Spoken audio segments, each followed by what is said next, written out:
Hello, bachcho. Let's see this question. The question says that a direct current of 1.25 ampere was passed through 200 ml of 0.25 molar ferrous sulfate solution for a period of 1.1 hour.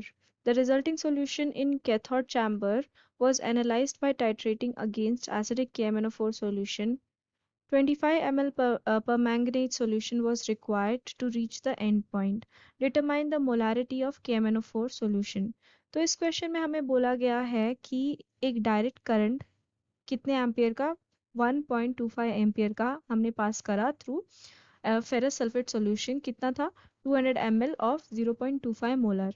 ठीक है, कितने घंटे के लिए? 1.1 our के लिए। Okay, तो यहाँ पे क्या हुआ कि जो रिजल्टिंग सॉल्यूशन मिला हमें कैथोड चैम्बर में, उसको हमने किससे टाइट्रेट किया? Against the acidic KMnO4 solution. ठीक है, तो ये एसिडिक KMnO4 हमने कितना यूज़ किया टाइट्रेशन कंप्लीट होने तक? ये 25 ml एसिडिक KMnO4 यूज़ हो गया। एट द एंड पॉइंट कितना यूज़ हो रखा था? 25 ml। तो हमें पूछा गया है कि हमें KMnO4 सॉल्यूशन की मोलारिटी डिटरमाइन करनी है। ठीक है, तो इस क्वेश्चन में जो की कंसेप्ट रहेगा, की कंसेप्ट वो है regarding the Faraday's law.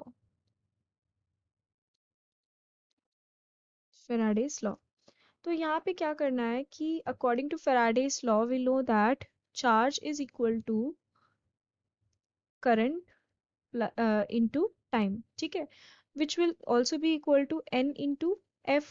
F is where what Faraday's constant and n is the number of mole of electrons that have been transferred. ठीक है, तो अगर हम इसको ऐसे लिखे, NF को अगर हम चार्ज से मल्टीप्लाई करें तो that will be equal to 1 mole of the substance. ठीक है, 1 mole of the substance that is oxidised और रिड्यूस्ड।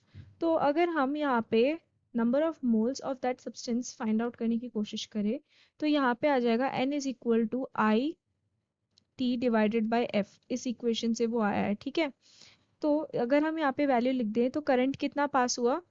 1.25।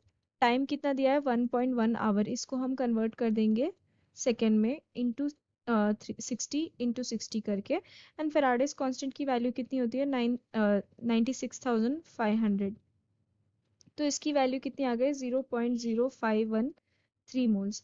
ठीक है, तो अब हम इसमें क्या, इसको किस में कन्वर्ट करेंगे? मिली मोल्स में। ठीक है, मिनी मोल्स में कन्वर्ट करने के लिए इसे हम मल्टीप्लाई करेंगे 1000 से, तो यहाँ पे आ जाएगा 51.3 मिली मोल्स ऑफ इलेक्ट्रॉन्स। ठीक है, इसको हम इसको हम ऐसे भी लिख सकते हैं, मिली इक्विवेलेंस में भी लिख सकते हैं कि ये हो जाएगा 51.3 milli equivalence of F2 plus is going to be formed। ठीक है, तो यहाँ पे F2 प्लस कैसे फॉर्म हो रहा है? यहाँ पे क्या हो रहा है? फेरस सल्फेट है। ठीक है, तो यहाँ पे जो इलेक्ट्रोड पे जो रिएक्शन होगी ना, मेनली वो ऐसी होगी, Fe3 प्लस एक इलेक्ट्रॉन गेन करके ये हो जाएगा कन्वर्ट टू Fe2 प्लस में। तो इसमें हम कह रहे हैं कि इतना milli equivalent of Fe2 plus form हो रहा है। ठीक है, अब अगर हम इसकी टाइट्रेशन करवाएं विद पोटेशियम परमैंगनेट सॉल्यूशन तो यहाँ पे क्या होगा कि ये जो आयन है पोटेशियम परमैंगनेट का, that is the MnO4 negative ion, यहाँ पे ये ऑक्सीडाइज होगा इनटू Mn2 प्लस में। ठीक है, तो यहाँ पे जो मैंगनीज का जो ऑक्सीडेशन स्टेट है वो है +7 एंड यहाँ पे ये आ गया +5 में, सॉरी ये आ गया +2 में। यहाँ पे ऊपर दिख ही रहा है, इसमें चार्ज कितना है? +2। तो ये +2 के ऑक्सीडेशन स्टेट में आ गया। तो यहाँ पे जो टोटल एक्सचेंज ऑफ इलेक्ट्रॉन्स कितनी है इन नेट? वो है 5। ठीक है, तो अभी हमें यहाँ पे पता है कि जो मिली इक्विवेलेंस है, milli equivalence of Fe2 plus should be equal to milli equivalence of KMnO4। ठीक है, तो अगर हमें KMnO4 का मिली इक्विवेलेंट पता है या हमें Fe2 प्लस का मिली इक्विवेलेंट पता है तो हम इससे मोलैरिटी भी निकाल सकते हैं। तो हमें Fe2 प्लस का मिली इक्विवेलेंट पता है, दैट इज 51.3। ठीक है, तो यहाँ पे हम इसकी वैल्यू लिख देते हैं 51.3 which is equal to milli equivalent of KMnO4। अब इसकी हम वैल्यू कैसे निकाल सकते हैं? Molarity into n into volume से। ठीक है, तो यहाँ पे जो है हमें मिल जाएगा, हमें क्या फाइंड आउट करना था, मोलारिटी फाइंड आउट करना था। मोलारिटी हम एक साइड में ले लेंगे n, और वॉल्यूम हम एक साइड में ले लेंगे, ठीक है।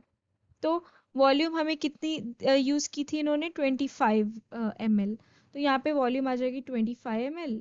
और n की वैल्यू क्या है यहाँ पे, नंबर ऑफ इलेक्ट्रॉन्स कितने पास हो रहे हैं, 5, तो n की वैल्यू 5 है। तो यहाँ से जो मोलारिटी है, मोलारिटी ऑफ KMnO4 कितनी आ जाएगी, 0.41 मोल पर litre. Okay, so I hope you have understood this explanation.